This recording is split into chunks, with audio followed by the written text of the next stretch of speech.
अब फेरि यो कहिलेकाहीँ कस्तो कन्ट्राडिक्टरी पनि हुन्छ कि हामीले कुरा गर्दै गर्दाखेरि चाहिँ पेट पोल्छ, ढ्याउढ्याउ आउँछ, ग्यास्ट्रिक हो, ग्यास्ट्रिक छैन, सबै गऱ्यो, अब पेन भइरहेछ, टाउको दुखिरहेछ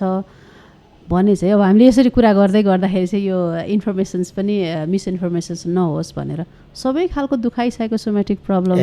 त भन्न मिल्दैन। हेर्नुहोस्, एकैचोटि दुख्ने बित्तिकै साइकियाट्रिस्टमा जानु त कुनै हालतमा नि भनेको छैन मैले, म भन्दा पनि भन्दिनँ। एकचोटि एक्जामिनेसन हुनुपर्छ,